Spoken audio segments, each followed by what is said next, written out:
Hey everybody, how's everybody doing? Welcome to the Dragon's Lair. In case you haven't noticed, we've got a super cool guest with us tonight. Casey is in the house with us, and he is from the Knives Fast channel and Tempest Knives. I'm sure you all know him. He pretty much doesn't need an introduction, but why don't we all say hello to Casey and thank you all for joining us tonight. We are excited. So Sam, I have to correct you real quick. My son Trevor's right over here, and I think if he had heard you call me cool, I think he would have disagreed. So other than that, it was a really good introduction. I just don't know that the cool should stand, but that's okay. Hey, you know, Trevor, wait a minute. Trevor just said he thinks I'm pretty cool for an old guy. Trevor, your dad is really cool, Trevor. Whether you want to believe it or not, he is. Yeah, I've got a 14-year-old daughter, and I'm not cool either. So I understand. Right. I definitely get it. So, but thank you for joining us. I know I've been pretty excited. Chris and I have been talking about it all week about, getting you on the show and talking to you a little bit about, well, heck, a lot of things, I guess. Okay, cool. So I wanted to start off first off by thanking everybody in here, right? I see Cliff and Bluminati. I see William, Robert Jones, Cliff Brott, Jimmy Crow in the house. Titanium Justin joined us. Hey, Titanium Justin, thanks for jumping in here. Appreciate you hanging out with us. And Marco was early here. Ian Kelly Mismash. My dad's in here. There you go. My dad's in here. So, hey, Dad. Speaking of cool, there you go. My dad is very cool. Clint Crosby, Knife Pile. Thank you all for joining and hanging out. I know there's a couple of lives going on right now, and tonight Manufacturing is going, so I'm guessing that they're probably still going for a while. He usually runs like a 3-hour show, so my guess is that people start rolling in a little while. But either way, so Casey, I have been meaning to ask you a big question. So as a designer, what is your, how do I put it? What is your path to a knife? So do you usually sketch and then get it over to Loot for CAD, or do you sketch and then you actually take pencil, straight edge, really to refine your art and then send it to Loot? How does that work for you? It's a mixture of what you just said. So okay. So I want to be real careful with what I was about to say in my head, because it sounds kind of like, well, I've been there before.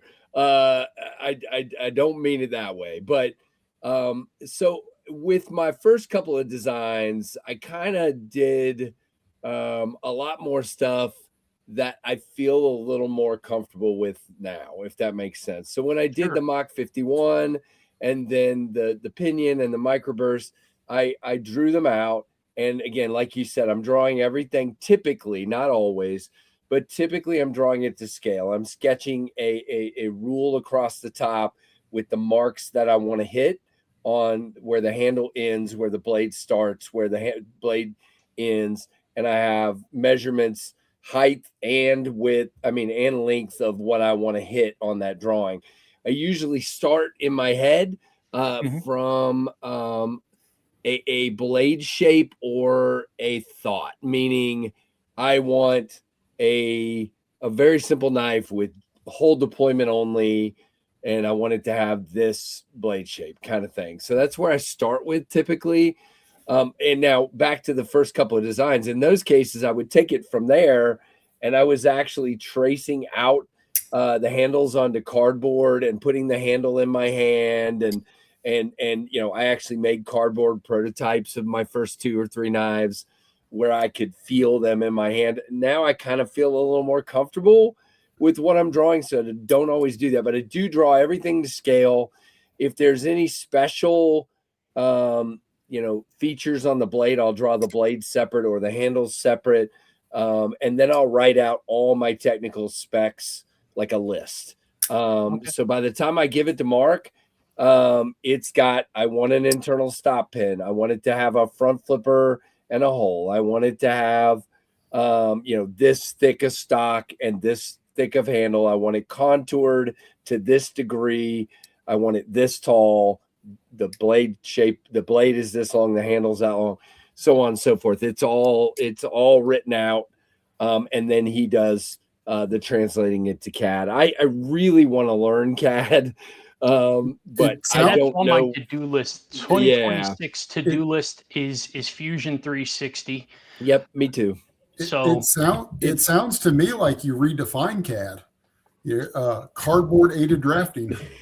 There you go. That's where it all started, man. It really is.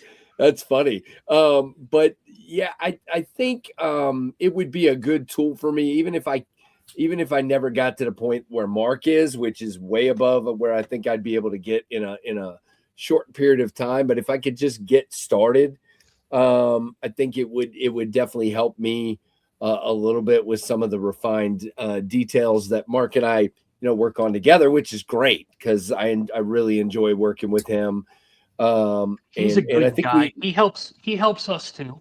Right. And we've done enough together now that he kind of knows where I'm going anyway. So yeah.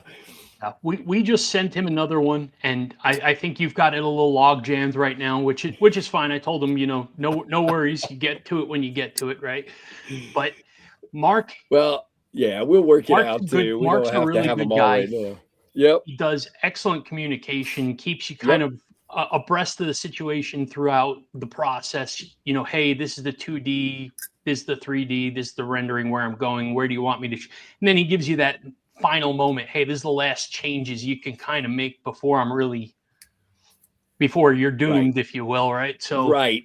And with the other good thing is sometimes we'll run into, I really want to do something and the numbers aren't adding up when we start actually putting it there, and he'll come back to me and he'll go, all right, so this isn't working, here's why, and he'll leave me usually a long voice message.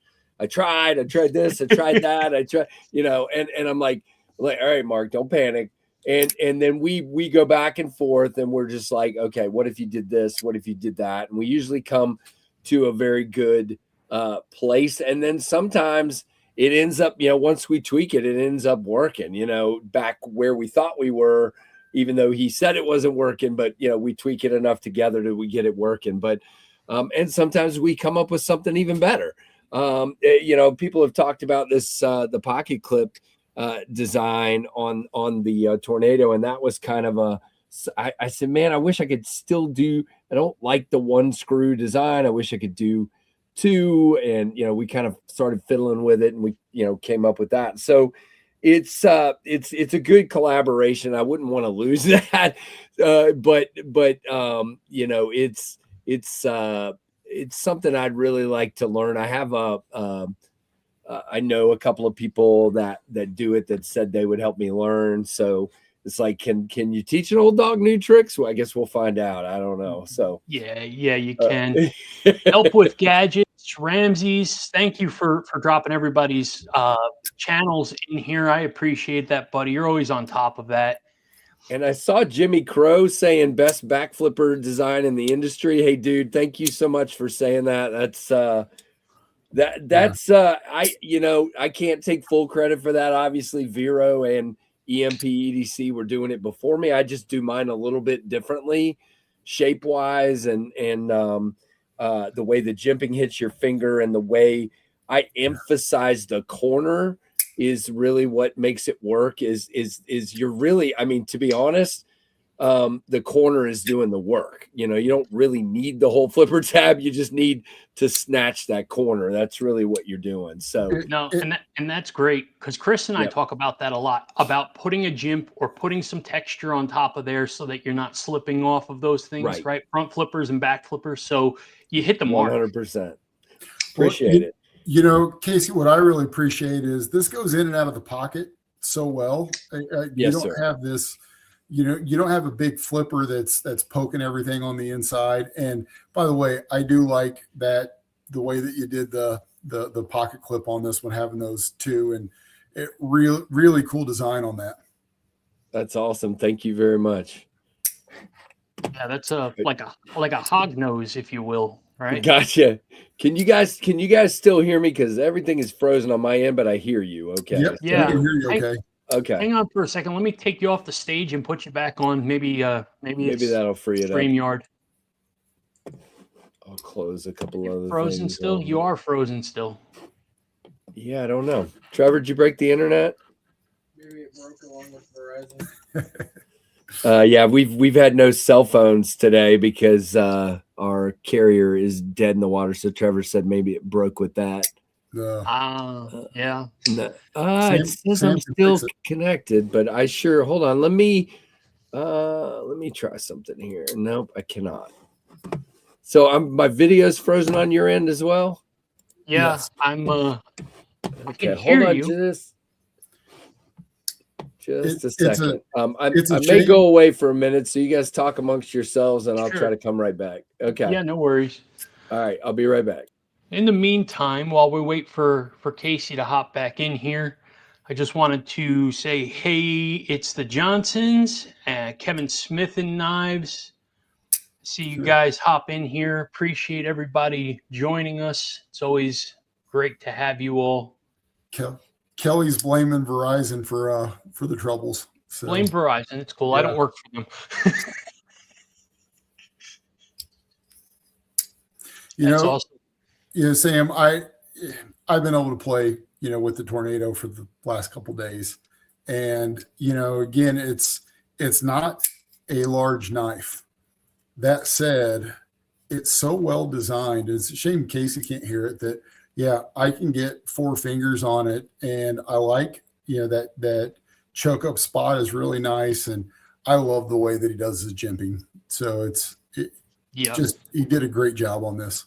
Yeah, I agree. He did a phenomenal job with getting as much as he did out of 6.5 inches of knife is impressive. Yeah. Because and you know this, when we're designing a knife, to get that blade to handle ratio, to get things fitting the way it is. I mean, this is just about a 3-inch blade here.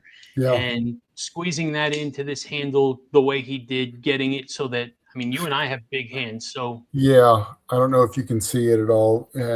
Probably not enough light, but man, he used every bit of that scale. Yeah, absolutely did. Absolutely did. I see Fred the Lug hopped in here. Hey, Fred. Did that work? Yes, now sir. We're back in business. There's Casey. I had to restart my computer entirely. It just froze. Yeah. So I don't know. Hey, Casey, I've got a question. What did it feel like turning 30 million views on YouTube? Oh gosh, it's I don't even understand, dude. It's like to me, and again, I'm not the kind of guy that likes to pick on anybody else or compare myself, I guess is what I'm trying to say. Sure. But that one to me was probably more impressive than the 47,000 subs, to be honest. I mean, that feels great to feel that many people are watching what you're doing. I know a lot of those are from shorts, but it doesn't really matter. There's still people viewing what you're doing. And that just, if you had told me I would ever have 30 million people having watched it, listen, I do streaming. Okay. So I work, my day job is TV, radio. I do streaming. Those are crazy numbers. Yeah. I do, hosted videos and streaming and the whole thing. And just the kinds of numbers we get on the live streams on Monday night and the kinds of views we get are humbling, to say the least. So it's this community. It really is. I imagine on video 1, your stump was 3.5 feet tall, and every time you throw into it, you're just chipping it down. That's it, man. That's it. That's hilarious. That poor stump. I'm telling you right now, if that thing is not going to last a whole lot longer, it is mutilated. That thing is. Casey, when we put our knife in the pass around group, man, and it gets to you, You know, I was thinking for a while, I don't want him to throw this thing into a stump, but to I be quite do. honest with you, I kind of do. And then I want a picture of it because I want to say Casey stumped my knife. Like There you go. Yeah. It's definitely become a thing. It was just something I did. So literally, here's what happened. I had done it a couple times, but then I had 2 trees fall over and break my neighbor's fence.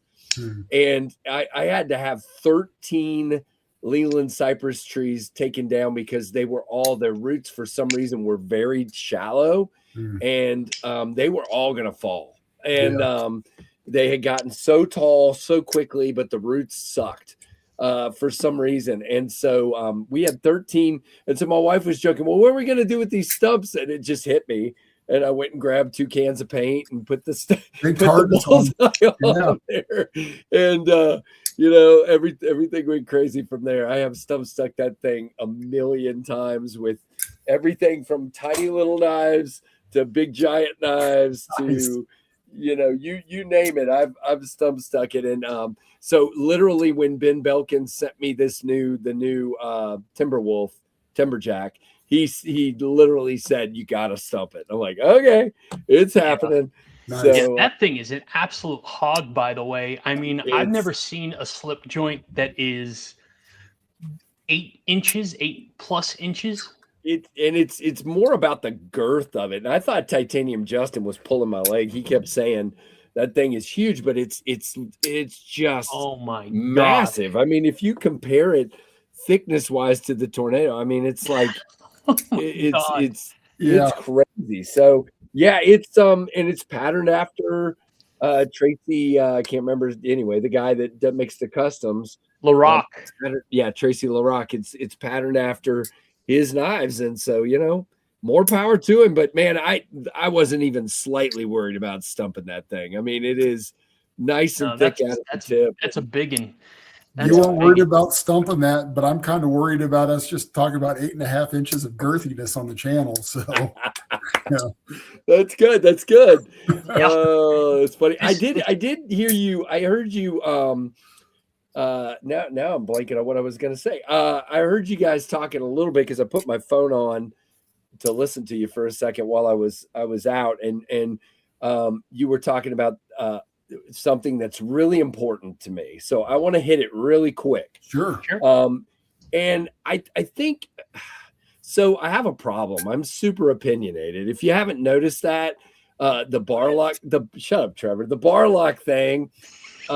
People get on me about it, man. Why do you hate bar locks so much? And I'm like, there's a feel to a knife for me, right? So the same thing. I'm a big ergo guy. And so everybody in God's green earth for the last 3 years is making small knives and then putting a ginormous finger choil in that small knife. Now, I like finger choils on a big knife. Yeah. So like the Zephyr has a 50-50 choil. The Pinion, for example, sitting right here, has a 50-50 choil. But why do I do that on this knife? I'm good with it because now I've still got 3+ inches of blade here. Yeah. What I don't like on a small knife is, for example, on the Tornado, if I had put a finger choil there, I mean, let's just say your blade is that now. So you go from, what's already a small blade, a 2.5-inch blade, to a, maybe less than 2-inch blade. And I just don't understand. So I try very hard on a small knife to give my, and you're right, 6.5. I was scared to death before I ordered the prototypes that there was no way I was going to get 4 fingers on this thing at 6.5 inches. But I just didn't want to eat the blade. I feel like give people more blade, the most amount of blade you can on a small knife. Yeah. It's agreed. important to me. So I heard you say that. I had to chime in on that. Fred the Lug's busting chops over here. He said, no, would never have known that you're opinionated. Fred and I talk. Sometimes we did today. We had a video chat today and talked. And I think Fred knows me by now. So it's a lot of people do. And it's just who I am. If you're gonna hear it, if I have some deep-seated thought, it's going to come out at some point. So, well, and I break your stones in like the pass around group when you talk about, bar locks. But to be honest, Chris and I are very similar in that fashion, right? We don't like the spongy feeling that you get because of a lack of detent on it. So we're not big fans when it comes to bar locks ourselves. But there are some that are okay, are good. Yeah. Well, I have the new Kershaw and the new ZT in right now. And both of those companies do them well. Yeah. If you get it, then look at how that springs and how it falls. There's no detent, of course. Okay. Let's be real for a second. There is a detent. There is metal on metal. There is a detent, but that detent is assisted by a spring.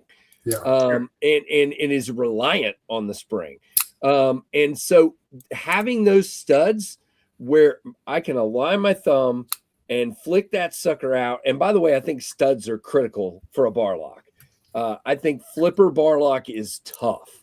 There are few of them, but so there are people, please don't get me wrong. There are people that do bar locks well, but it's still never going to be like my first choice of a lock. It's Casey, I've still got the stuff out. Before I joined the live, I just finished recording something on the Chris Reeve knife, a Sabenza. But I talked about when I first picked one up, this Benchmade 940 had been in my pocket for about a year. And at the time, this to me was my definition of an outstanding knife. But I hadn't a lot of people fall into it. Yeah, I think there's a journey and you figure out what's done. But for me, it's one of those things that I figured out here over the course of the last year that knives have an emotional connection for me. It's just as much of an emotional tool as it is a tool for cutting open my Amazon packages. Right. Yeah, understood. Absolutely. Fred says, those Vulcan, I was impressed with those, Fred, but the flipper bar lock that I still have here is the Kershaw Covalent, and it works, but it's definitely a little more spongy than the thumb stud ones. It's definitely they made it super smooth, but man, you can shake that sucker out. And that's another thing. So as a guy who got filleted in the leg by a knife popping open on me, I want something that feels like it's going to stay in. If I don't want to be able to, we do this in QC, man. We sit here, we don't want knives just flopping open. And it's a thing in my head now, as getting my leg, cut, you don't even want to know. Years ago, it was like probably 8 or 10 years ago, getting my leg cut open by the Mike Draper folder, which is a high-end Spyderco that somebody gave me as a gift. I don't carry it. I won't carry that knife. It's beautiful. It's great. It just falls open. And so it's one of those things. So anyway, we didn't come on here to talk about bar locks. Sorry about that. No, you're good. And look, we'll talk about anything really. Yeah, there you go. I think that's the fun part about this is, we don't script this or come up with a master plan or anything like this. It's what everybody wants to talk about and hear. And I think sometimes understanding why your preferences are what you are. Chris did a video a few weeks back now called Mechanical Soul. And it was really a self-discovery video about why he is drawn towards certain knives and things like that. And it really, it's one of those introspective types of things where you sit back and all of a sudden you go, I never really thought about it. And then I'm walking around the house all day going, man, now I know why I'm doing this. And I was a damn psychiatrist for a partner over here. That works.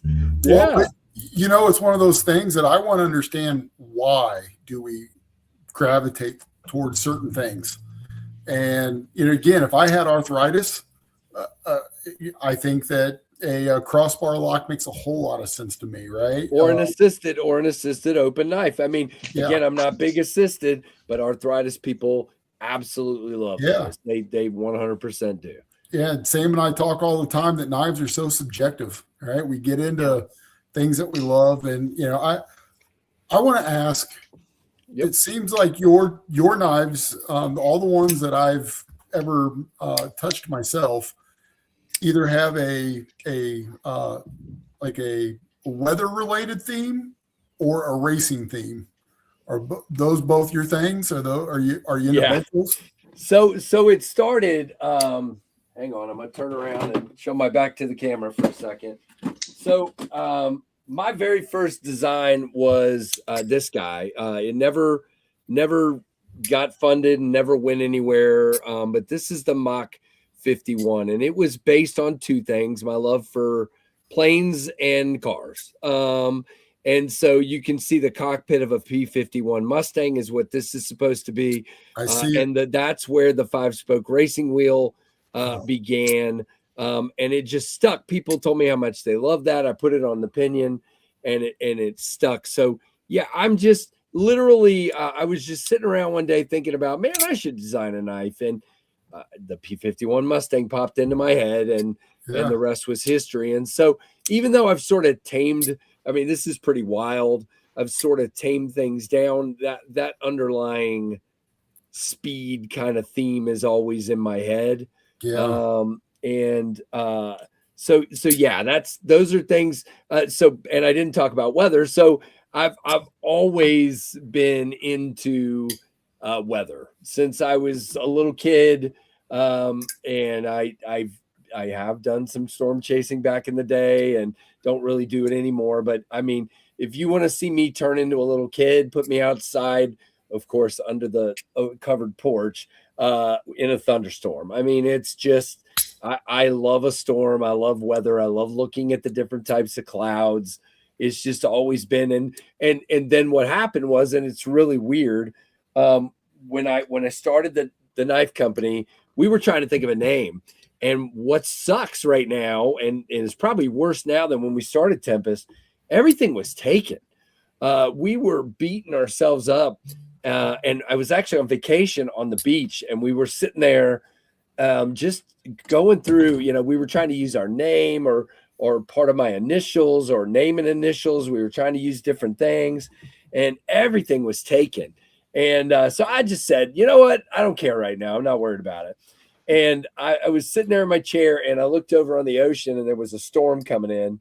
And I said, there's a tempest a brewing, just joking around with my kids since we're at the ocean, you know. And one of my sons goes, Dad, that's it. I said, what's it? He goes, Tempest Knives. And I went, all right. Got it. So immediately we're getting the phones out. Has anybody already got this, you know? And so nobody did. And the rest is history. So, but it was hilarious because I was admiring this storm, and that's where it came from. Names have been the bane of our existence it's terrible. Since the moment we started this. So we started this off as Dragon and Bear Cutlery, but then found out that we refer to ourselves as DBC, but somebody else was DBC, so we pivoted. And then the first knife that we created was called what did we call that thing? What was the first name that we gave it, Chris? That was I can't come up with it right now. Yeah. It must have not been very good. Well, it's already trademarked is where he's going with it. Yeah. So we're wandering around Blade Show and showing people this thing, and it's the Provoke. That was it. So we're showing people the knife, and they're like, knife is cool. Love the knife. Totally cool. Guess what? CKRT is going to probably send you a nastygram letter that says cease and desist if you go forward with this thing. And I'm like, how can you name, like, how many Excaliburs are there? How many of these knife names are there? So they're like, yeah, they're sticklers. They're litigious as it gets when it comes to that. It depends on who you're poking at, you know. There's somebody out there, I'm not naming names, but you guys, most of you will figure it out. There's somebody out there that has a knife called the Mini Tempest, a really good knife. I like that knife. I've reviewed that knife. He sent it to me for review. So we're good, but you know, thankfully he wasn't worried about it. You know, you know, again, it's a different thing. One's a model of a knife and one's the name of a company. So they're different, and it wasn't a big deal. But yeah, if you go picking on a bigger company like Benchmade, or at this point, I guess Montana Knife Company, or or Blade HQ or CRKT, you're in trouble. Yeah, Microtech too. Microtech doesn't play games. They actually sent me a nasty gram.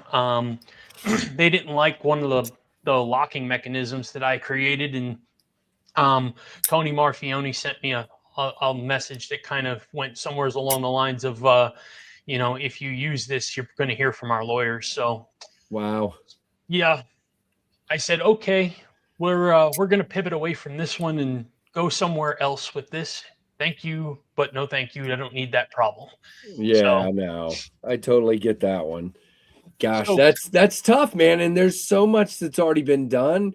You just got to be, I don't know. I don't know. I mean, at some point, the biggest problem I have right now is I have so many models out there. I keep copying myself, but you know what I mean? Trying not to just, oh crap, I know, I just think I drew a new knife, but that looks like this other one, and I'm like, oh, come on. You know what you like, right? Yeah, I do very much. And I think there's a design style that when I look at it, I know. Kevin keeps saying that. Casey, you get too stressed about this stuff. So yeah. It's funny. Speaking of another knife of yours, I have right here your Mach 71. Yes, so sir. This is Fred the Lug's knife he had loaned us to review, which, by the way, Fred is incredible with his graciousness to loan us the amount of knives that he always does. I've never had a met bunch of somebody like him before, so greatly appreciate him. But I can tell you, I saw a picture. Yes, that's the one, Casey. That's the one I need, buddy. Yeah, nice and clean. That's exactly it. I am. So I'm trying to decide. I'm trying to decide on this one, and maybe you guys can give me some feedback. So we have the water spout version of the Tornado that's got the blue hardware and the blue clip. Do we like that, or do we want to stick with the silver on this one? Just make it all satin. I mean, I could also do hardware. So you're going to get different opinions. I'm going to say blue, and Sam's going to say keep it clean. Keep it clean. Yeah, you're going to have to order hardware kits, man. Yeah, well, no, they're already listed. I already have done that. So, and I did them right this time. I actually have filler tabs on there. So but Chris hasn't put the Mach 71 in his hand yet, but I can tell you, and Casey, we talked about this, and you said that this is maybe your favorite model you've ever made. And, just fidgeting and playing with this thing just feels like one of those knives that when you put it in your hand, you say, did somebody make this for me? Because it just fits right.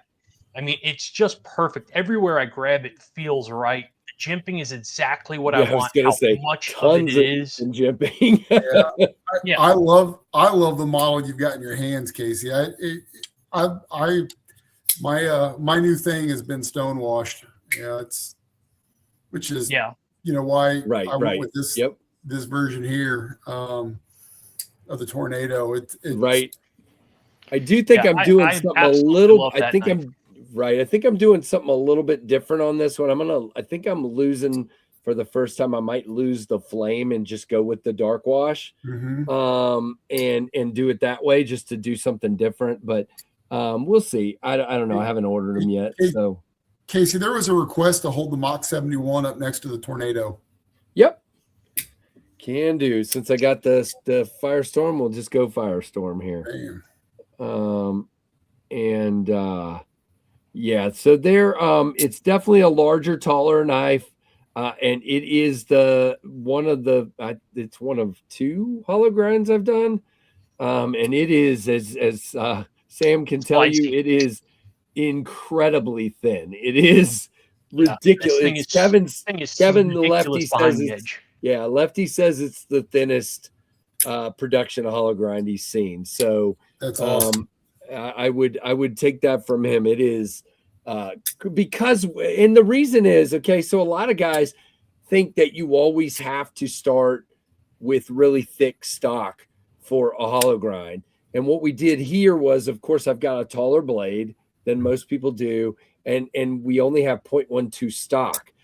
So what's happening is it's not a super deep hollow, meaning it's not like a very abrupt hollow like a lot of knives. It's a gradual hollow, and it just comes down to this ridiculous edge. I mean, it's that thing crazy. is absolutely insane, Casey. I When mean, I got it, and it's light, dude. It's like I can't even believe how light it is. That's awesome. Yeah. No, you absolutely killed it on this one. And I mean, I've handled a lot of your knives before and a lot of different models and have a couple of them, but the Mach 71 is like something that's just, as Chris would say, it has that mechanical soul to me, and There you speaks go. to me. So, hey, Chris, the unprofessional dad in here. Thanks, buddy, for joining.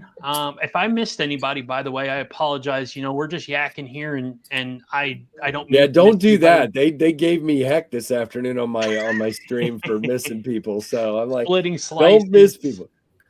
Well, Yeah, you know, I know. They give you grief, but They give me Casey, grief for I everything. know you said you didn't want to. I know you had a lot going on tonight, and I know you said you wouldn't be able to spend all night here with us. We So can go a little bit longer. It's fine. I can do like 10 or 15 more minutes. That's fine. cool. Especially since you lost like 5 minutes with my stinking computer locking up. You're But yeah, good. It happens. Yep. I did want to give some time though, and give you full screen to show off the tornado. Oh, sure. Some of the versions of it. Make sure that you let everybody know where we can get them, and you've got codes out there. So yeah. Why don't I give you the screen for a couple minutes, and you do your business, buddy. Thank you. Well, I promise one thing to you, Sam. I won't be like Kevin on my live stream from the saloon where he took 30 minutes going through them. I won't do that. I love that guy. Well, but, if it's anything like me, at this point, I've said it so many times into a camera now about the tornado that I can do it with my eyes closed, and it just automatic. So don't worry about it. So yes, sir. I got it. You have it. All right. So we'll start with the 2 dealer exclusives.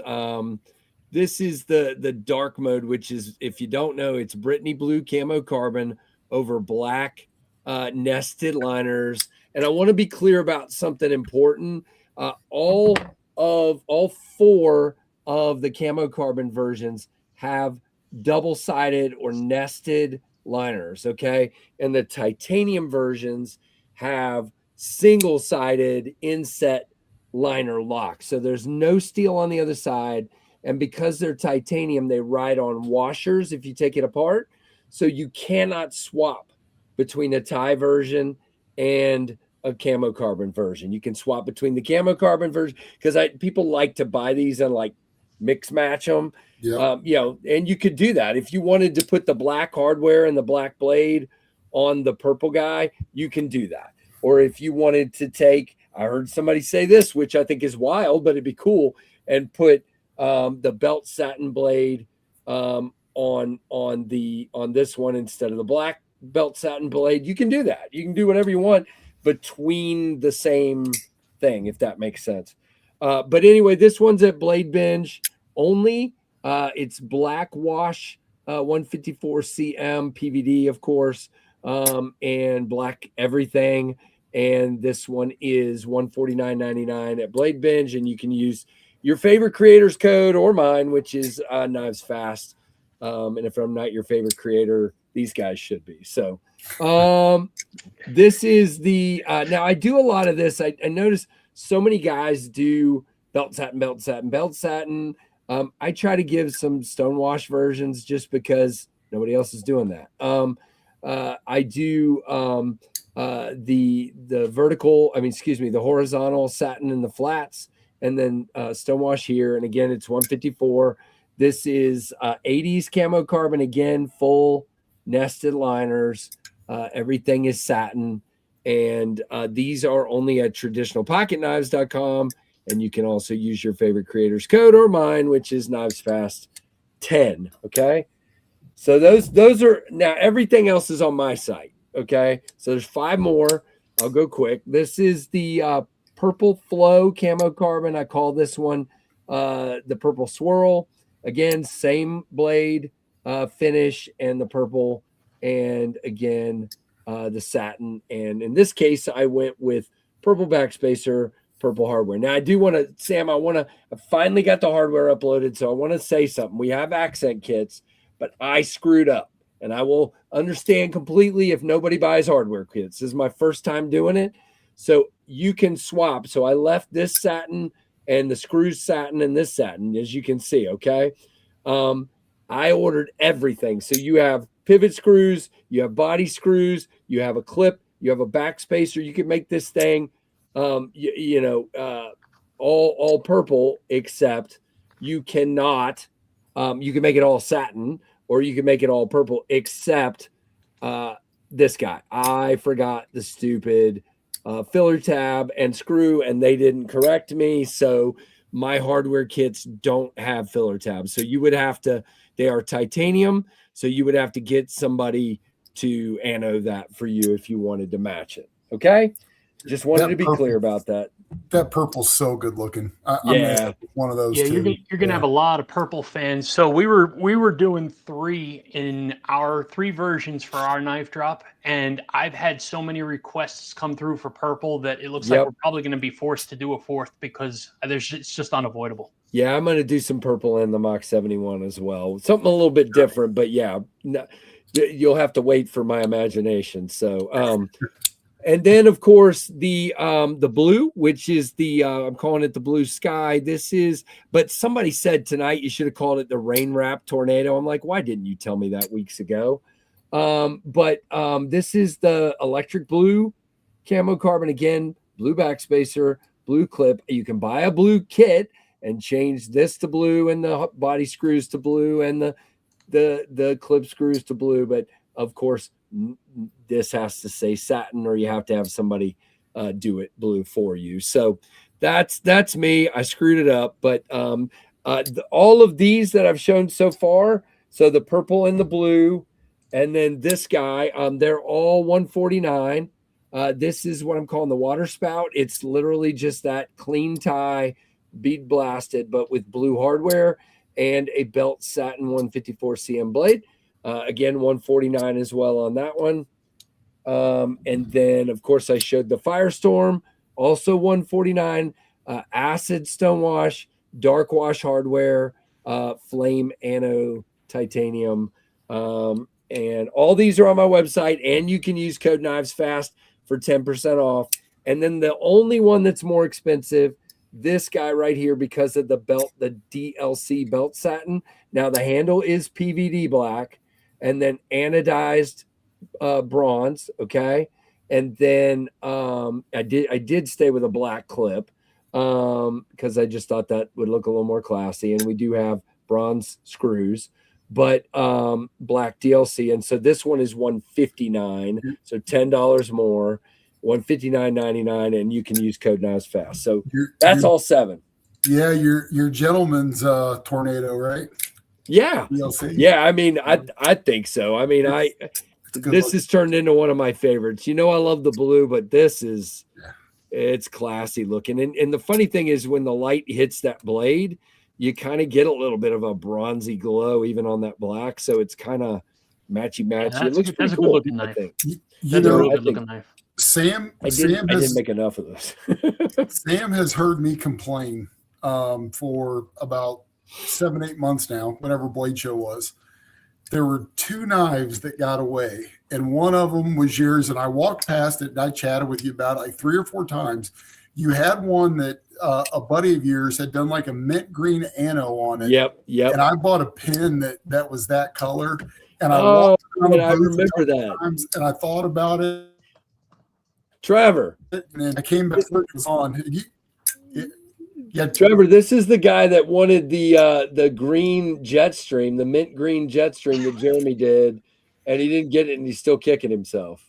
Yeah, well, yeah, he was the one that kept coming back several times. Yeah.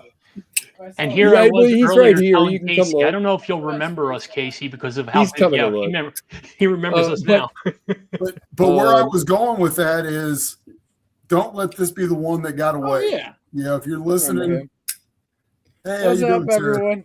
Hello. He says, "How you doing?" I'm doing good. I can't hear anyone because Nope, he has nope. a fancy little earbud in. Fancy But earbud. Like Not very cool kids do. Yeah. Right. I'm the Borg, but anyway, Trevor wouldn't even know what that is. the Borg. It's a cyborg, probably. it's a Star Trek Next Generation thing. Yeah. So Where I was going was, Remember what you don't said let this about be being one that gets cool? away. Also, especially if you're limited on the DLC, they better get this in one on that is this quick. one is limited. I didn't do as many because it was more expensive, and I'm eating some of that. I wish I had done more of them. It's been really popular, so it's one I'll have to do again somewhere down the road. That black DLC belt satin. What was I was going to show you this. This is probably this is one of the versions I'm the most excited about. And I've got prototypes in the works with another company, not Kubi, that they're going to blow your mind. So, but for now, this is the mini Fractus from Kubi, and it's got that DLC belt satin on it with DLC hardware. I mean, look at that. And the electric blue camo carbon. Now, this will be probably mid-late summer, something like that, probably, because I'm going to do the 71 first. Yep. But this thing is just basically what you're looking at is a reverse tux. Nice. With blue inlay. That looks real good with that milling over the camo carbon too. I talked about that, and they actually tried to talk me out of that. And I said, no, I want to try it. Let's see how it looks in the protos. And that's amazing. The one really good. The other one that really pops is this guy. I'm calling this the antique car because it looks like a 60s Corvette or something with the color combo, the silver and the blue. I just think that looks cool. The only thing we really got to get dialed in on these is they are slightly hollow, and they got to get that match the grind, the bevel. As you can see, it kind of comes out in a couple different places there. So get that straight. But other than that, these are phenomenal. I'm really happy with them, so I can't wait for that. Have you picked out a name for that one yet, Casey? It's the mini Fractus, but I'm thinking of calling it the Fractos, just to be funny. Nice. But because it's number 2, and it's really a totally different knife. The clip is still the same style, but it's way better than the Fractus clip. Just it's thicker. It doesn't move around like the Fractus clip.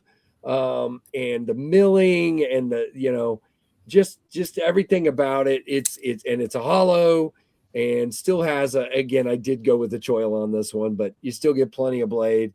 It's a small choil, but, I think it's a different knife. So I may call it the Fractos just because I think that sounds funny. Yeah. That was Trevor's. Trevor's idea. I almost forgot to say that. That's a great idea. Yeah, that's sharp looking. I think we'll probably go with that, but it's a lot of fun. Nice. Yeah, I'm enjoying it, as you can tell.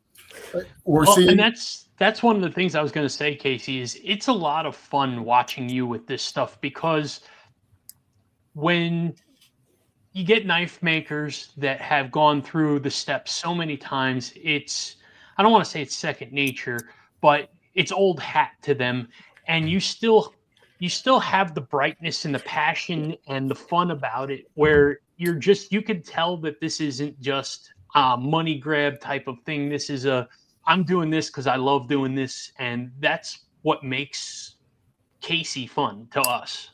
I appreciate that. It's I have a real day job, and it's a pretty busy job, and then I have a second job, and then I have a channel, and then I have a family, and then so if I didn't enjoy it, it would have gone away by now. I mean, I'm not raking it in. I'm not, I'm doing enough to keep it going and make a little bit. And it's all about trying to get these ideas to something, and this, one of the things I'll tell you is, I think what builds up the excitement is, at least from my perspective, and you guys sounds like Sam talking to you, you're going through the same thing. This takes a while from drawing this knife to getting it, to where you want it, getting the CAD done, getting with the manufacturer, getting the funding together, ordering, in this case with the Tornado, ordering your handle material, having it built in, made in California, shipped over, having the thing assembled and put together, getting it here, QC in it. Oh my gosh.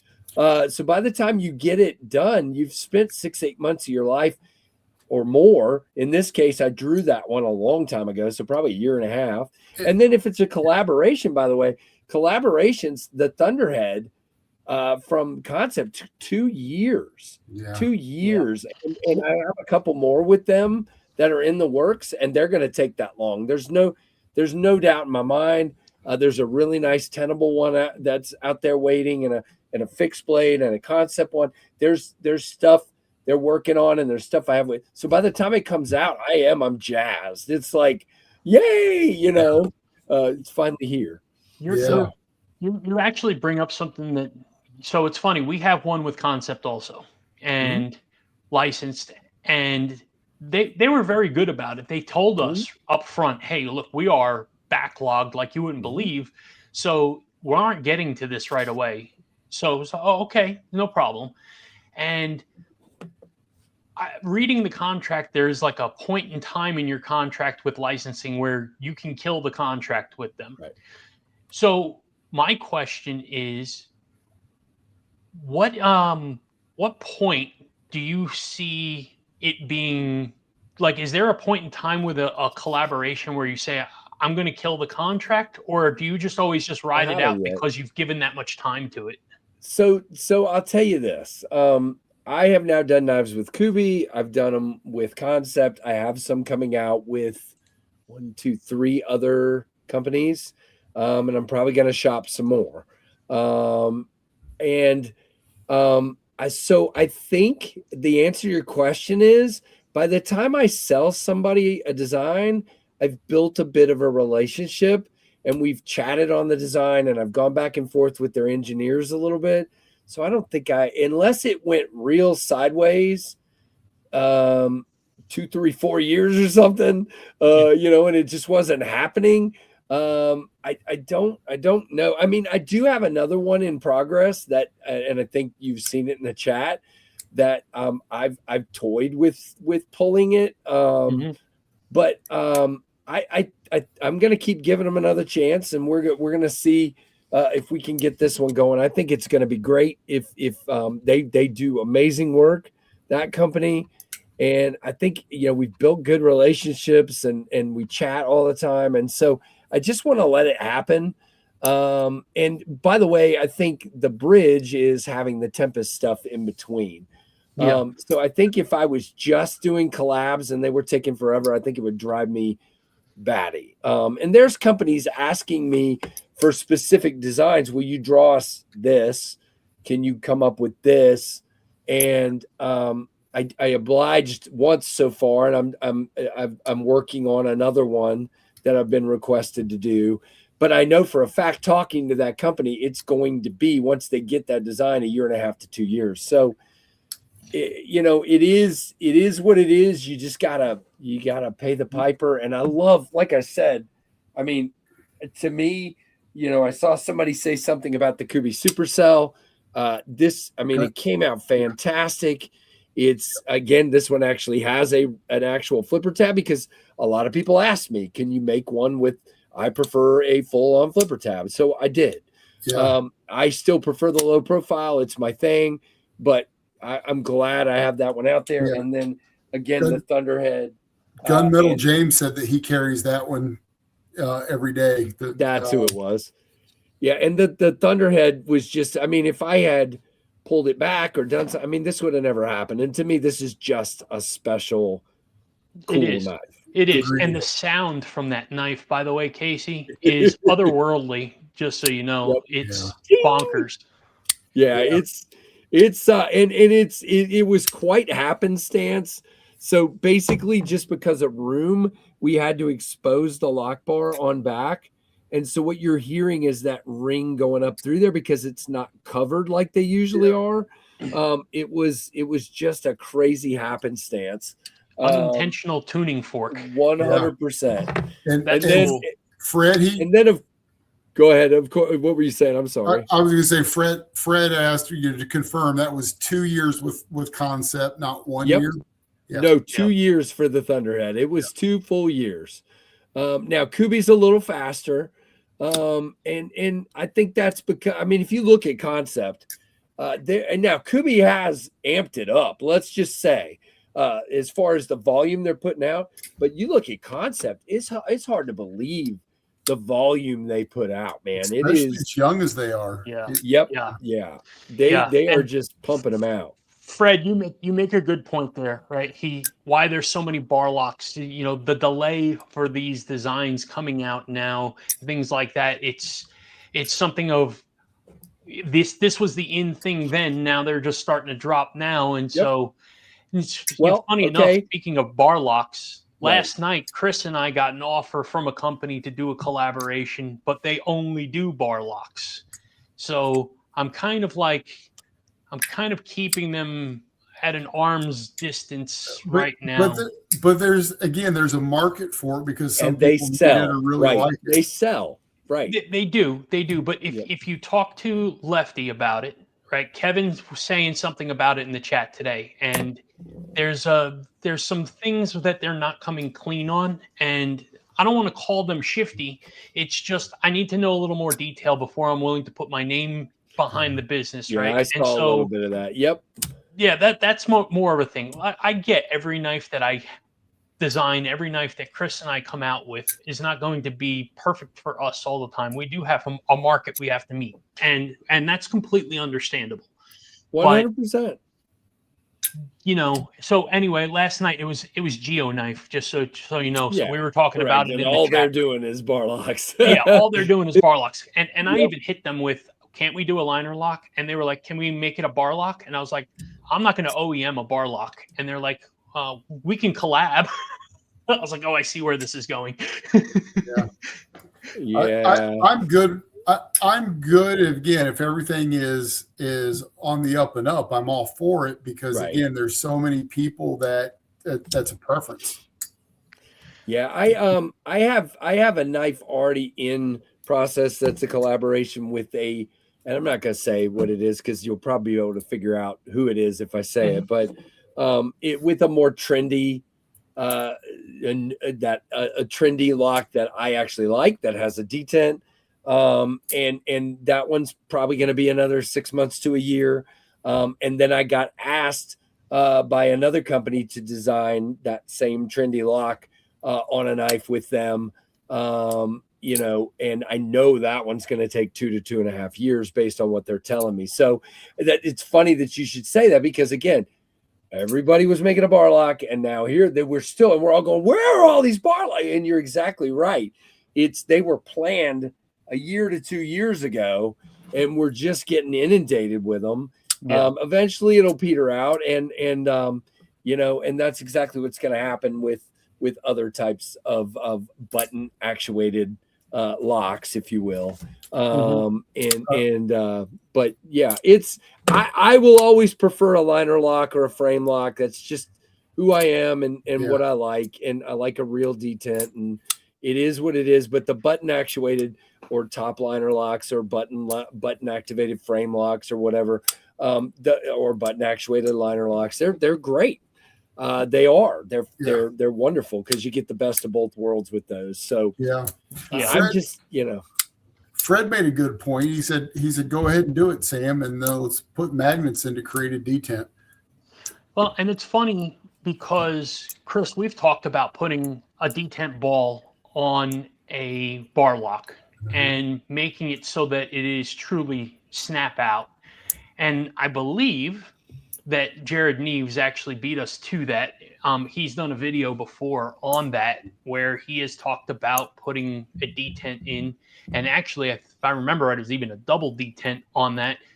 So there are other people working on that as well. I've heard, and then Gunmetal James, he had just mentioned it as well because I had talked to him about it at one point and said I was working on some plans for that stuff. So he said he'd love to see that. And look, in due time, there's going to be a lot of things coming out. I'm an engineer. Chris is an engineer. That's what our day jobs are.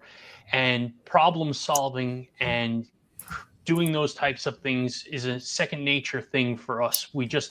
That's what we do. And so coming up with plans and enhancing things that are already in existence, maybe even inventing things that haven't come out yet, that's going to be part of our process that we absolutely plan on doing, because that's awesome. The industry needs to be there with that, and it needs to move forward. And I think that we have a lot of great ideas, but at the same time, we spend a lot of time out in the community listening and following and paying attention to what people are asking for, what people's gripes are.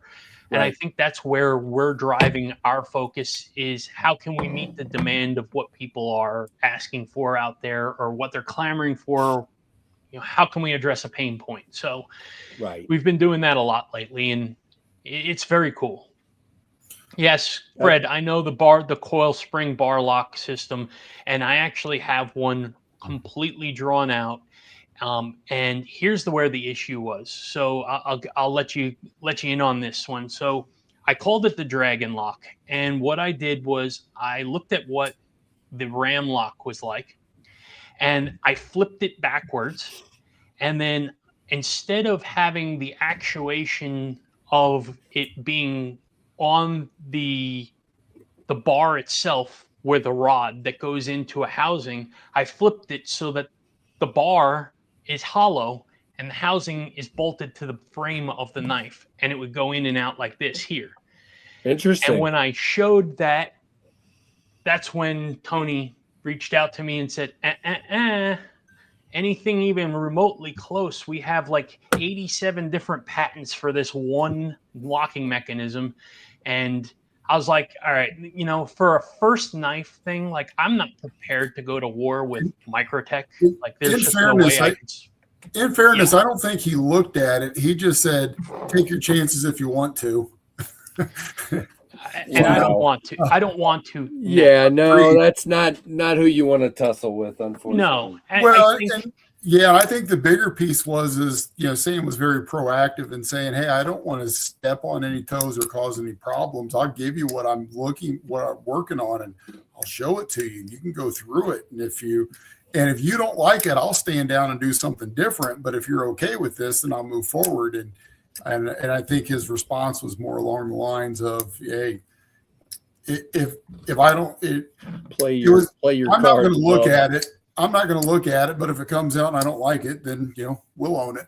So yeah, absolutely. I think get a couple knives, get a little bit of cash flow into the business here, and then at that point we'll probably hit what do they call those, patent attorneys, and we'll probably ask them to do a little research on it. Those guys are not cheap, so get them to look at things and say, you can, you can't, you're covered here, don't touch this, things like that. And we'll proceed at that point where we're supposed to, but I'm not willing to risk everything because I decided to throw caution to the wind. I'd rather just work on other projects and circle back to this one later, And Fred, that conversation took place right after the Hawk loss. So that is true. Hawk kind of smoked them pretty bad, and I'm guessing that they were a little bit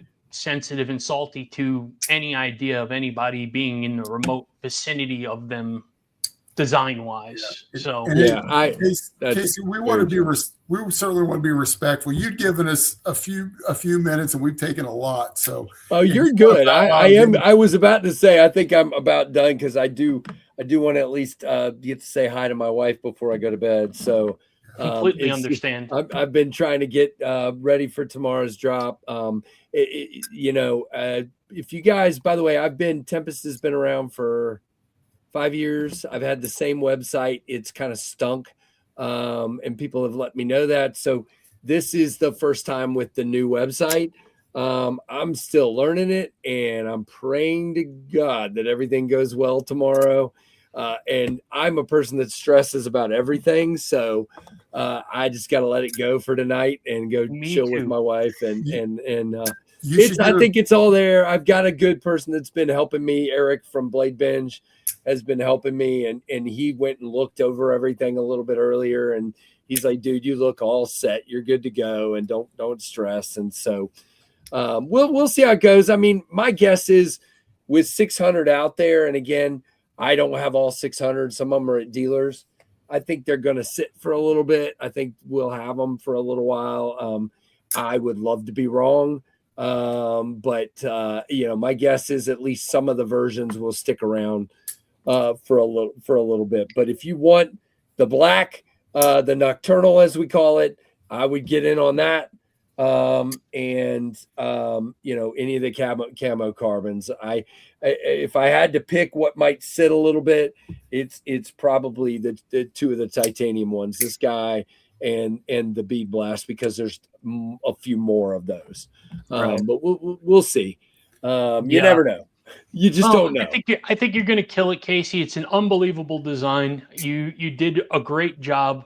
Chris and I, when you were stepping out, when you had some technical difficulties, Chris was talking about how Chris and I are both very big guys. So for us to have a 6.5-inch blade in our hands that actually fit is just kind of crazy. I mean, yeah. I have double XL hands, and look, my fingers aren't falling off the handle here. So, that's a bonkers accomplishment, and I appreciate that. And there's a lot to how you design this. And even though it doesn't have a finger tool, I did give it a generous sharpening tool for that reason. Yes. You choke up, you're not on that edge. Yes. And that was the whole point of that. So I appreciate that very much. Absolutely. Very well thought out. Very well thought out. To you. Yeah. Good luck tomorrow. Have a great drop. We've had the banner going the entire time with your I see that. Thank you very much. Yeah, man. Absolutely. We want you to have a lot of success tomorrow. I've got a video already recorded. I'm going to drop in the morning. Just reminder, I've been trying to stay on top of that. So it's been awesome, man. I appreciate the videos. You guys have done great. Absolutely. Look, you're great. You're a great part of the community, and we're just doing our part to be a part of this community as well. So thank you. Very nice. Thank you. All right, guys. Fred wanted you to know before you go to check the payment system in the morning before you launch to make sure everything's working well. Will do, Fred. Yeah, I mean, and this is my first time on Shop Pay. I've always used Stripe, so who knows? We'll see. I'll check it all in the morning. Good luck. Thanks, Fred. Thanks, everybody. All right. Thanks, Casey. Appreciate you. Have a great night. See ya. Take care. Wow, that was awesome. Spending some time with Casey. He's such a good dude, and he's got so much going on, but he still finds time. So great. So we're hanging out for a little while longer. I'm not going to do a 3-hour one like I did last week. I don't have it in me. But I did want to talk a little bit about some things going on in the Wyvern Kodiak world, if everybody is up for that. So last night, and this is why I didn't sleep last night, just so you all know. Last night, we got word from Best Tech that our prototypes are basically complete. They are assembling the last couple today. Tonight, we're supposed to get pictures and video updates. We had pictures and video updates last night as well. All the issues that we had have been resolved, and they are ready to go. So we are really excited. We should be getting them pretty soon. And when we do, we're absolutely going to show them off to everybody, and lots of videos, pictures, and we'll show them on lives and everything else. So we're really excited about it. For those of you that need a little bit more detail, that may not know all the details on it, it is about 8 1/4 inches. The blade on it is 3.43 inches. It is Vanix as of right now. Now that is subject to change. We're still in prototype. So we are considering additional steels or alternate steels or a combination of both. We would love to be able to look at some lower price steels so that we aren't just dropping super steel on everybody, and that's, let's face it, it's expensive. You just can't find a big knife like that with Vanix for a low price. So it is, if we can offer something else, S35VN, 154 CM, something more cost effective that we can offer 2 versions of it, then those folks that are not in house for $300 for a knife, that they can still get in on a really cool knife and enjoy it and have a quality built knife from a great OEM that Chris and I spent an awful lot of time doing. I had, before we even put it into CAD, and Chris will agree to this one, it was 90 hours of pencil and paper for this knife. 90 hours. So it was an awful lot of work to get this to where it is today. Hopefully things change, but I think that our rate of return on this is about 2 cents an hour is our labor rate. Chris, you think you were going to make money on this? That's funny. No, our first knife it's a learning process for us through everything, not only the design portion of it, but through the entire process, dealing with OEMs and dealing with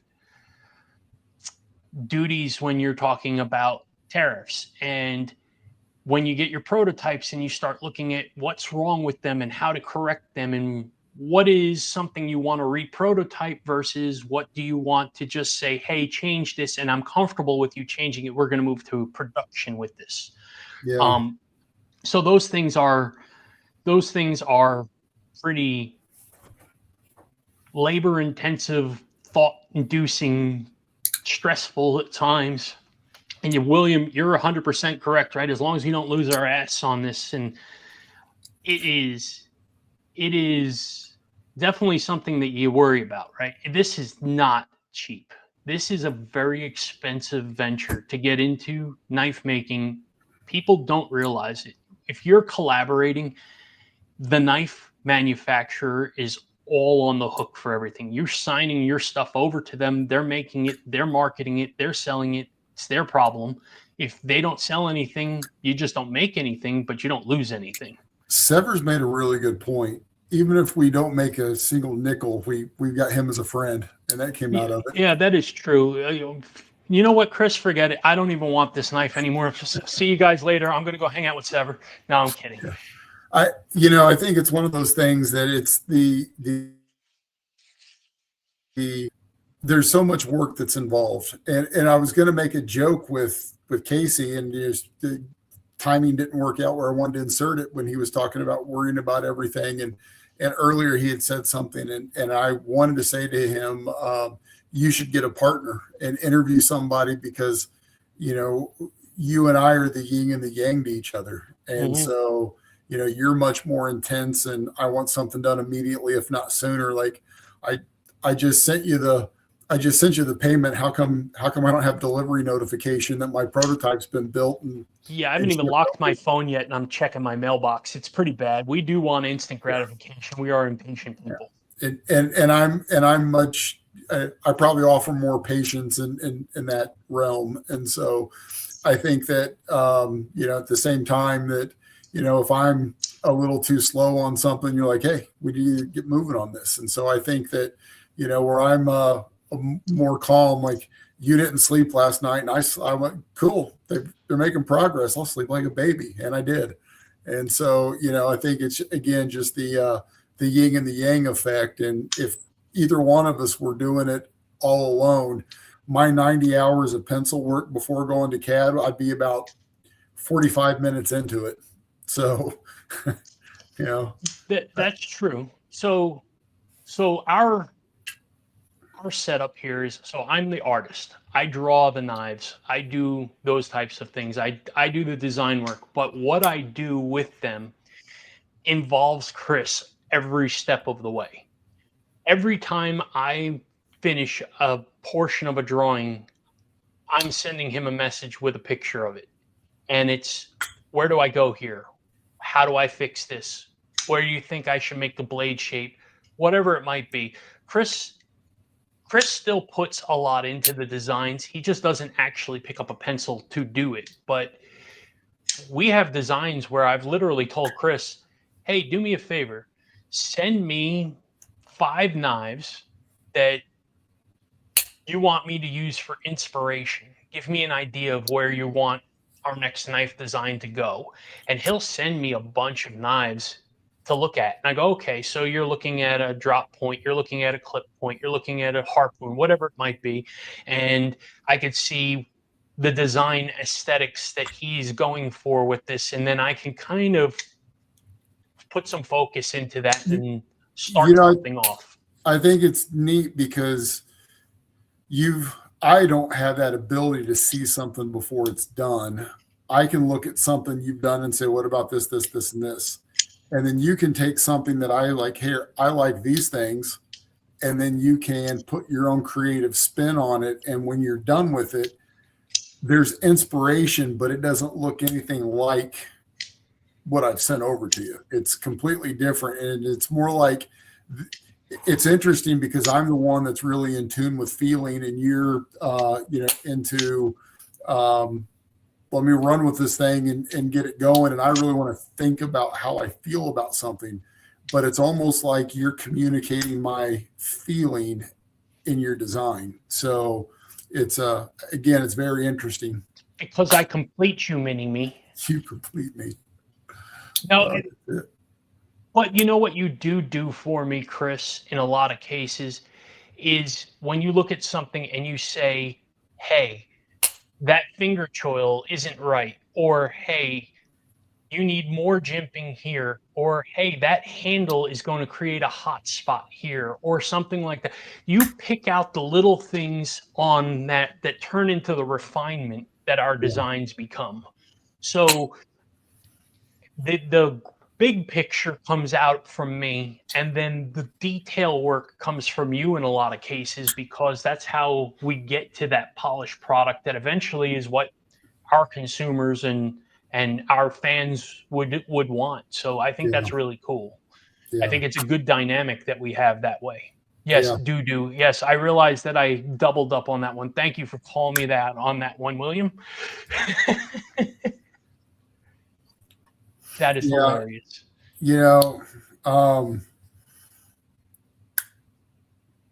There's so much work to be done. And, and like, Casey was saying, when did we get our stuff out of CAD? May. Initially, our first run that we did, May or June. It was before Blade Show.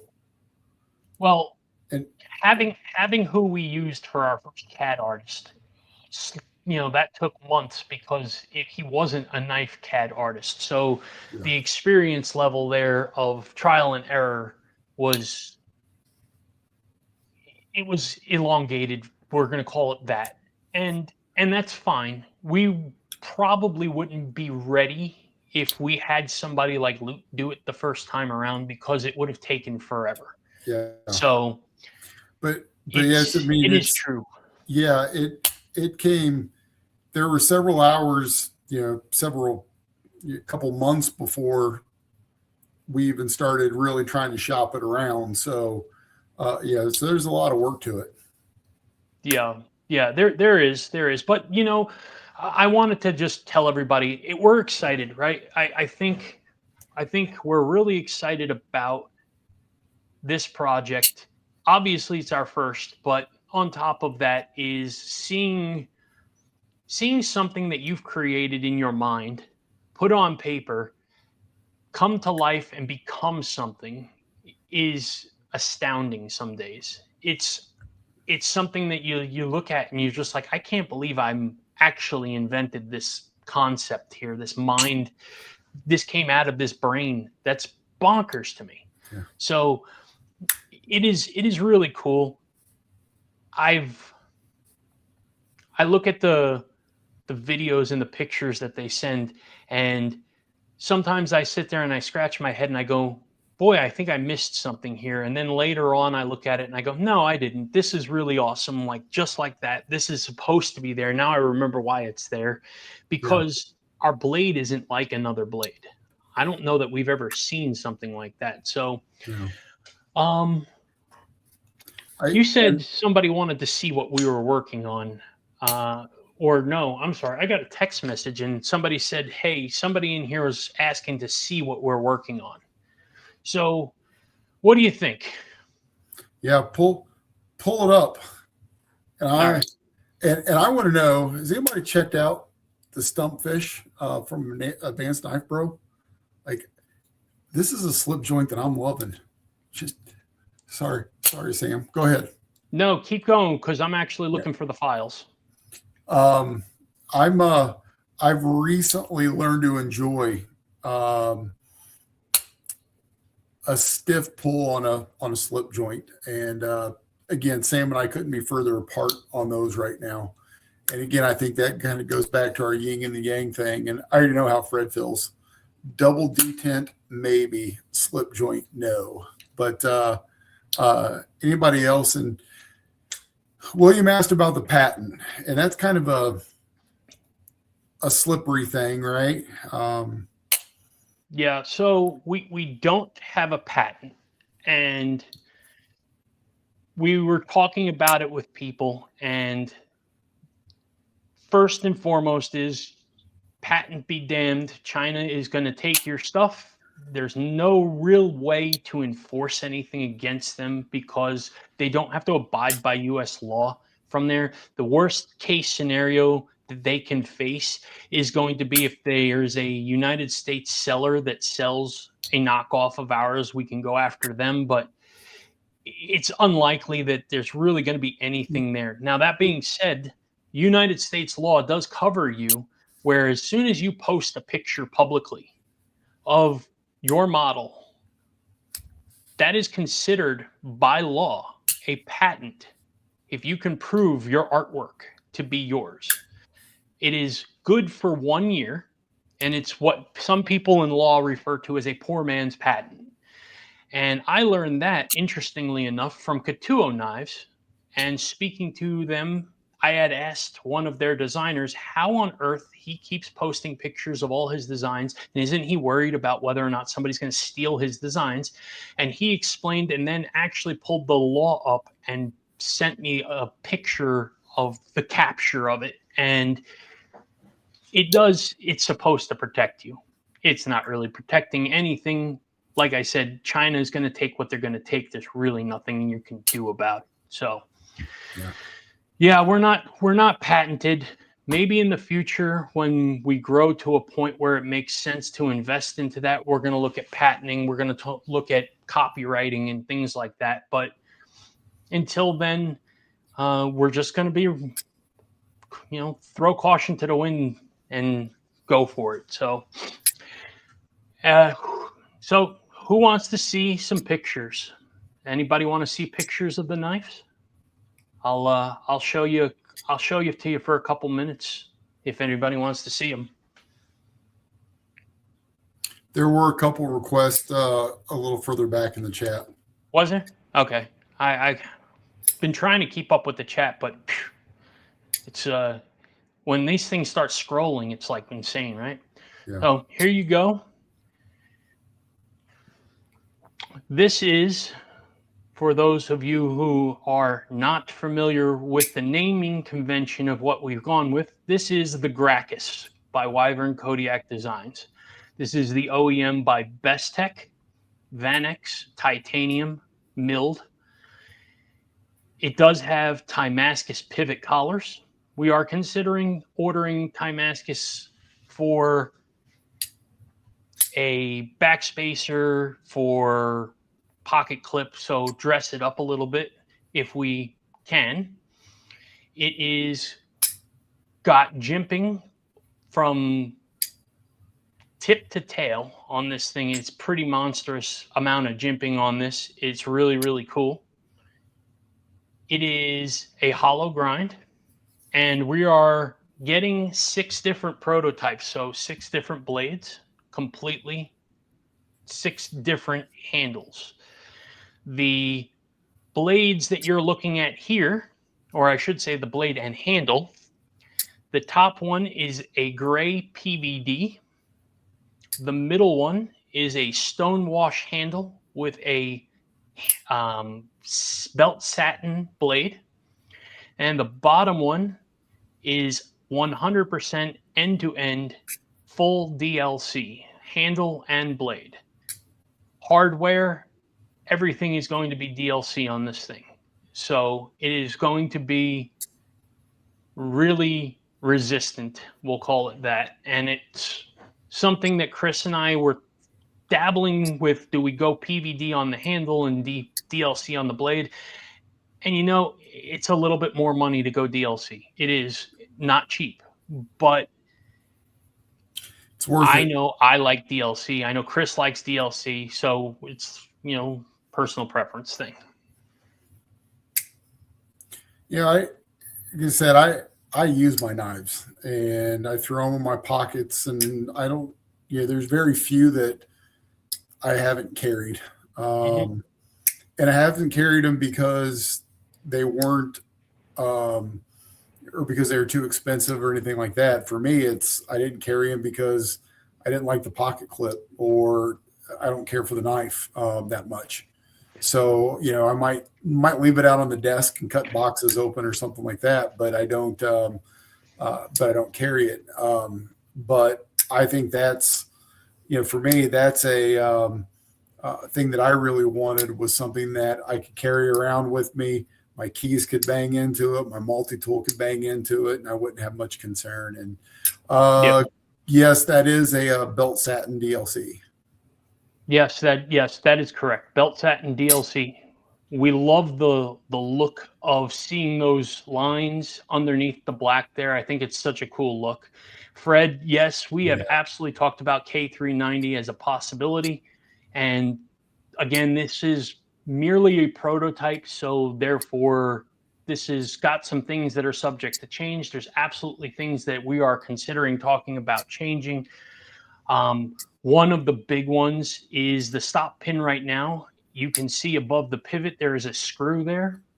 And unnecessarily, I forgot when I was drawing this out. I didn't intend for it to be a screw, but when we did it, slipped my mind. It got through in the excitement of things, and oopsie, they made it. So before it goes to production, I'm going to tell them to take that screw off. I don't want to see that.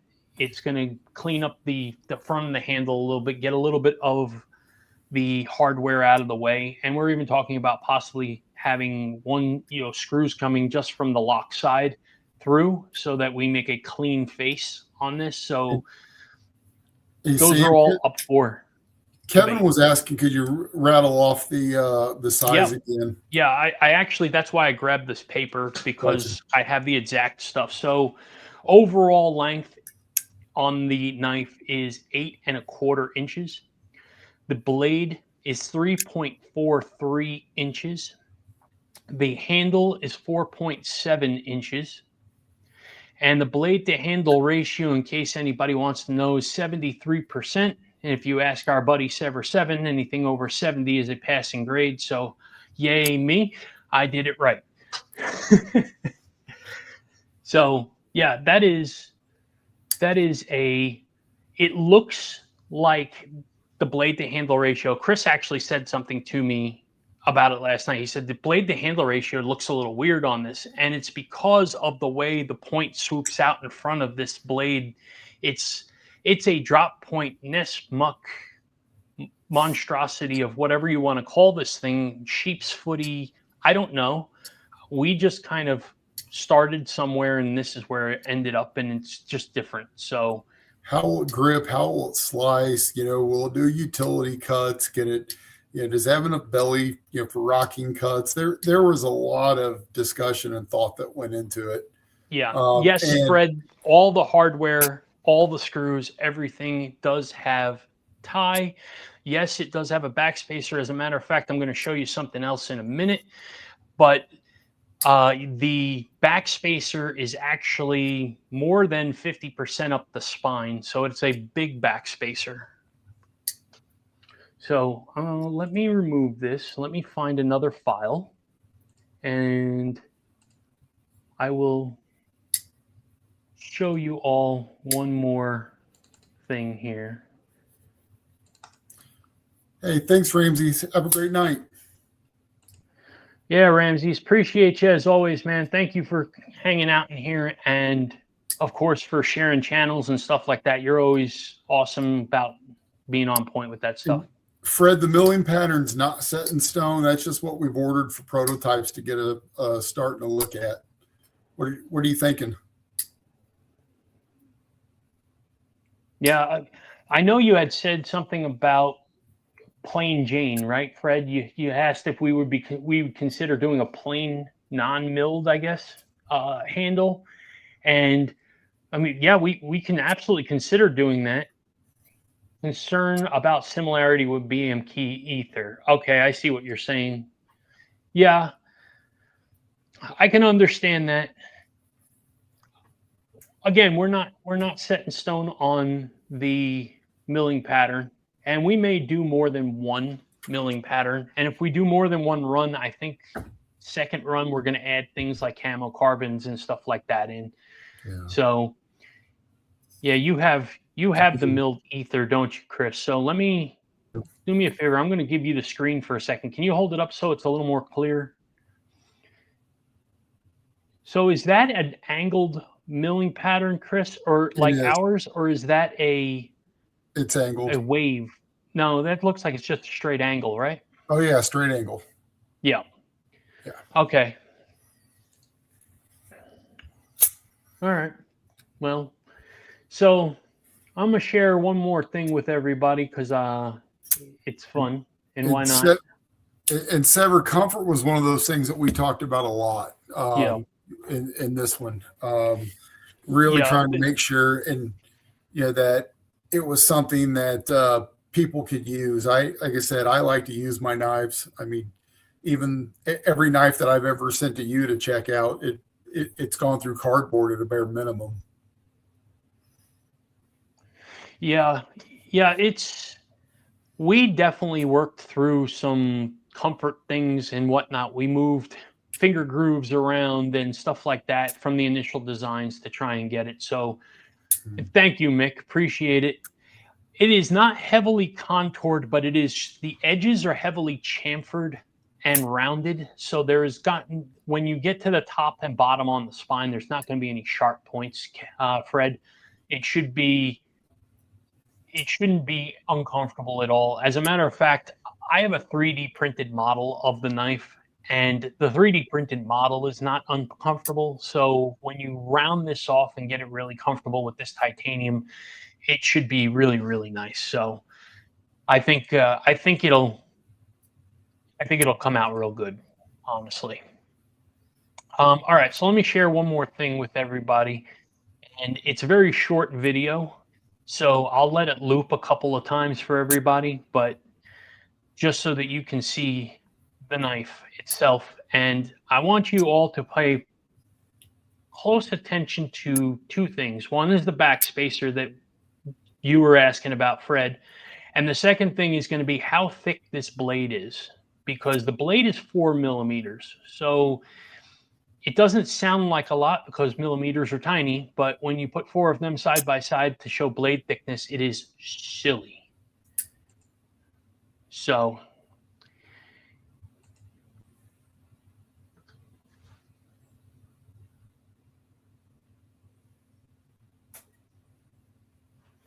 no sounds coming through at all, Sam. There's really not a lot of sound to be had on this, right? It is something that is. I mean, it's just somebody's hand playing with a knife. And it's so loud in the making rooms in these places that you really can't hear the knife the way it should be heard. So when we get it in our hands, I promise I will make sure that ASMR is in full effect for you all to hear all the sounds that come from this thing. But as you can see, this is a substantial knife. It is a big backspacer. It is a thick stock blade, and I'll move it along for. There you go, right there.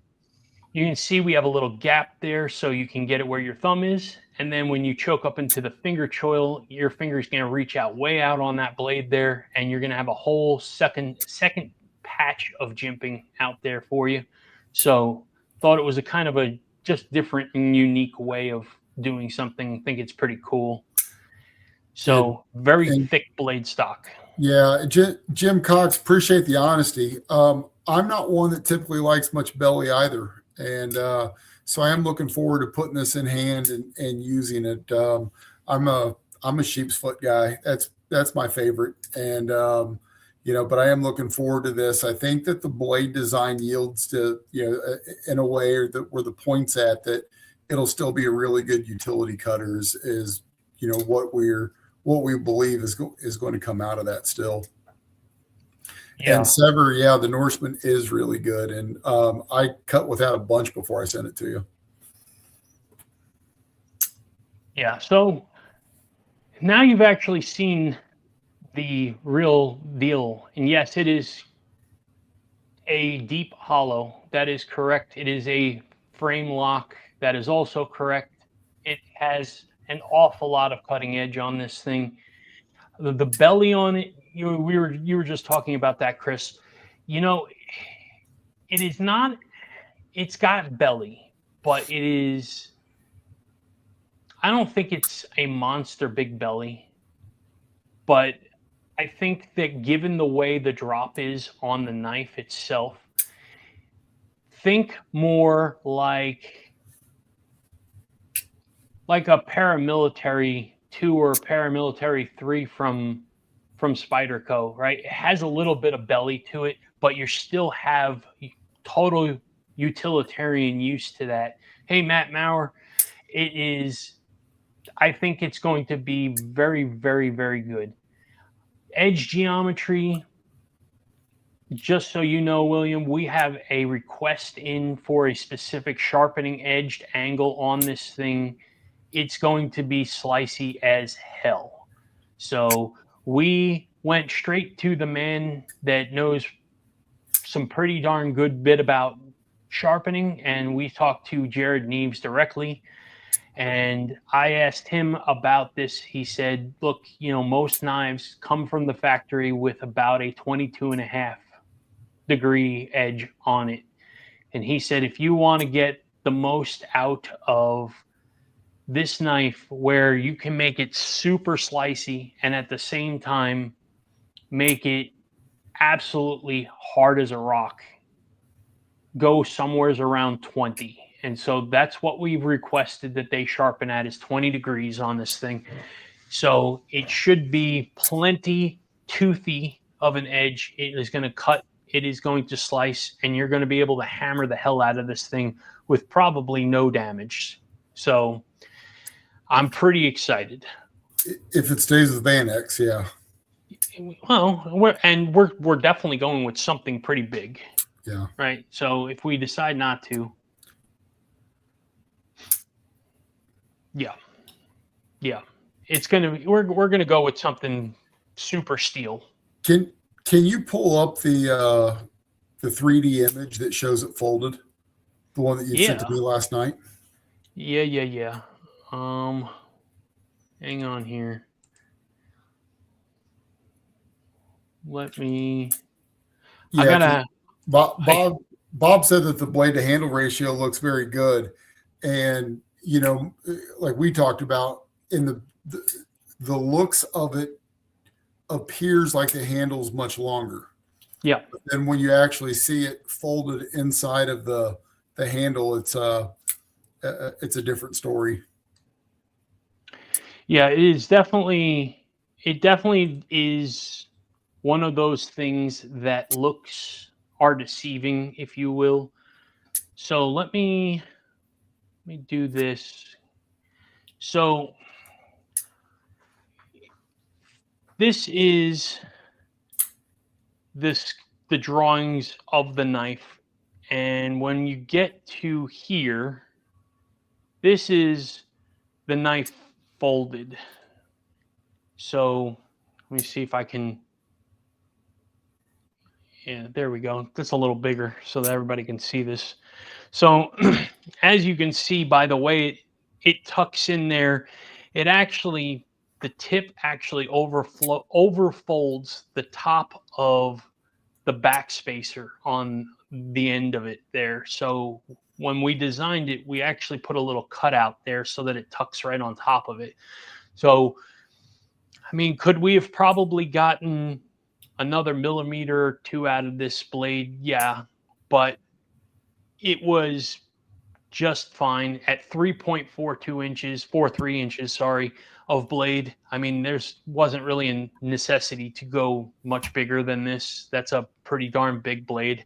And that right there is what it looks like tucked in. So I think they did a pretty cool job with that. And I think we did a good job in how we tucked it in there.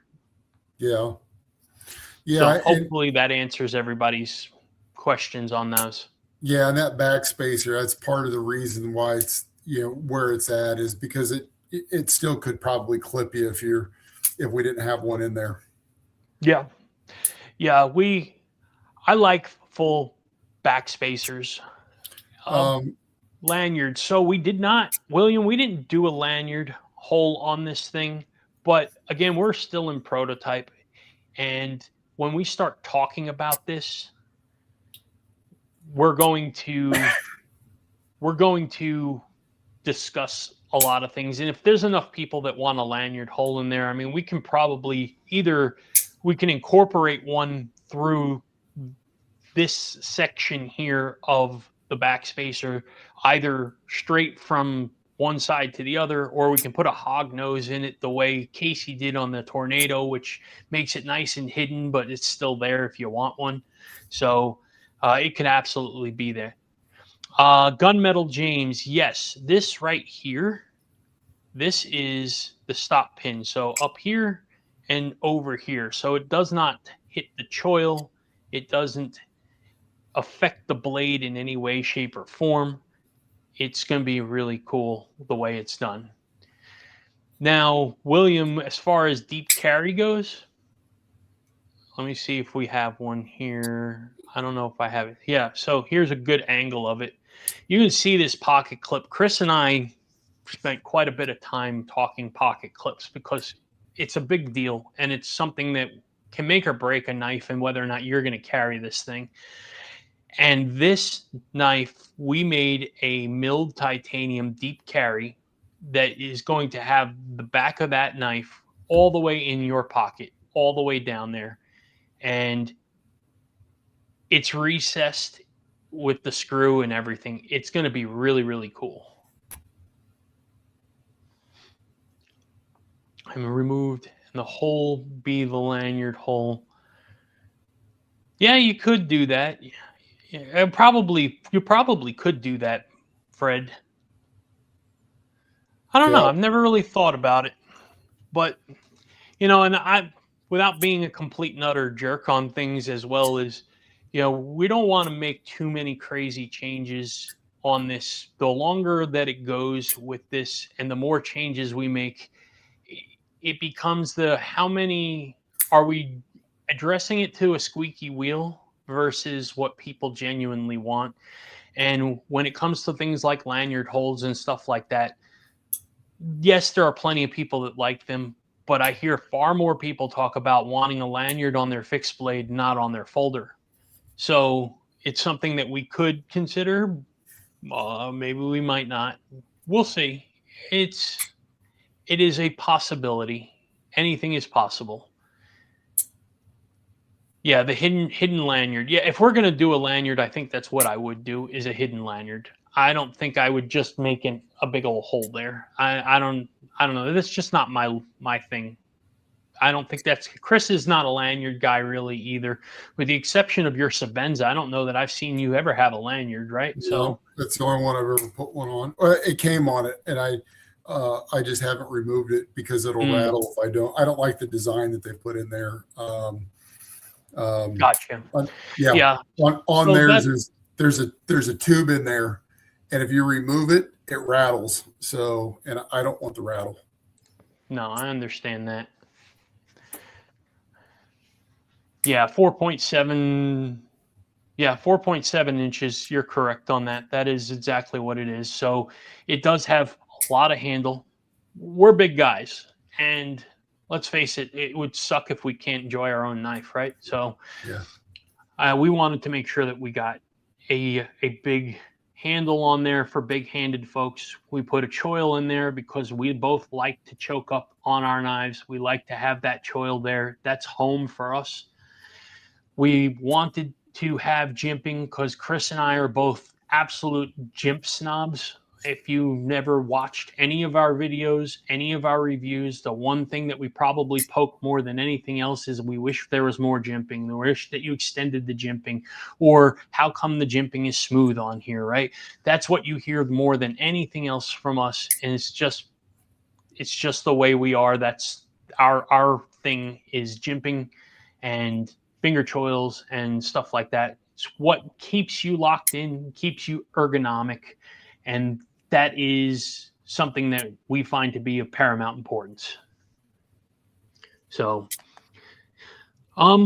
yeah, so this has been fun tonight. Honestly, it really has. And I'd like to, first off, thank everybody for hanging out with us tonight. It's awesome that you all came out again. Kelly, really? I was just thinking of something else. Casey was a great guest, and he shared a lot of cool information with us. And I always enjoy talking to Casey. He's a good gentleman. And yes, Kelly, what did you do? So I think we're gonna call it for the night. But if you aren't subscribed to the channel, do me a favor, give us a sub. We're coming up on 400. We're going to have a really nice giveaway for 500.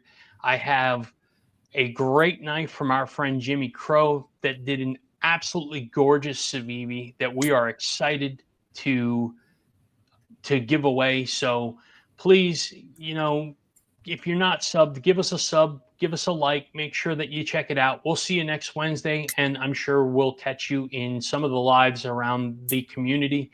You guys are the best, and you have a great rest of your week. Chris? Thanks, everybody. All right. Have a good night. We'll see you soon. All right. Take care.